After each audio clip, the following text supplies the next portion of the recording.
Today we're going to be going over the Amaran Aperture Light Kit and how to set it up. Here in the main body of the bag, you're going to have your two main aperture lights and then a third one over here on the side. Going underneath our lights, we are going to have a lot more of our equipment pieces. Each light is going to have a stand to go with it, a Bowen's mount reflector for some diffusion, and then also power cables for each of the lights. These do need to be plugged in order for them to work. You should also have a manila envelope in the bag. Inside of this manila envelope is going to be clothespins and the diffusion papers. And lastly, the very top section of the bag is going to contain barn doors. There should be one for each light. This is all of our equipment set up. On to the setup. First, you're going to put your stand out with wide feet, and then you'll wrap a sandbag around the middle, just like so. Moving to the light itself, you're going to release this lever, make sure it gets nice and loose so this piece is free. And then this little extra tab on the side, you're going to unscrew that. Our stand is going to attach to our light from this little hole right here. I'm going to go ahead and set that on top of your light and use that same little tab to screw everything into place. Position your light how you want it, and then this little tab is going to be your up and down, so just go ahead and we'll tighten that now, and that will lock your light into place.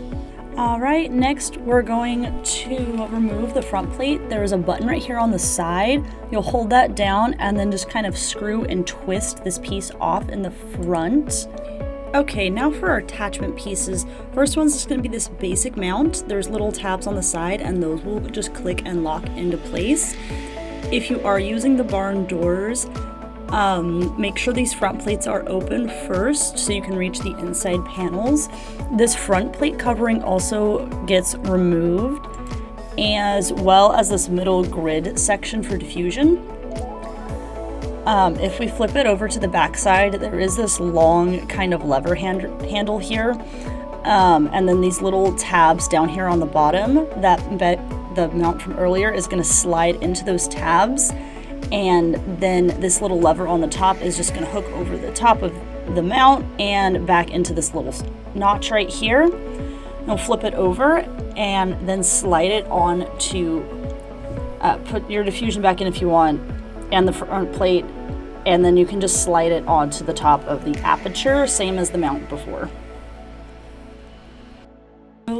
There is also a softbox light kit that you can also use to attach to the front of this, that you can also check out. Here we are, moving to the back. I did mention these do have to be plugged in, so the back plug-in port is right here. You'll just match the pins with the holes on the connector cord. Those will go in and it'll give a little click. Moving back, you will have your power button. It's common courtesy to say striking before turning on the lights, and then once our light is on, you'll get this display screen. The top is going to be the light's intensity, the bottom is the light temperature, and then this knob over here on the right, if I turn it up, the light is going to be more intense. If you notice in the background, the light has become more intense. And then on the left-hand side is our temperature control. Turning this will make your light warmer or cooler depending on what you are looking for your shoot.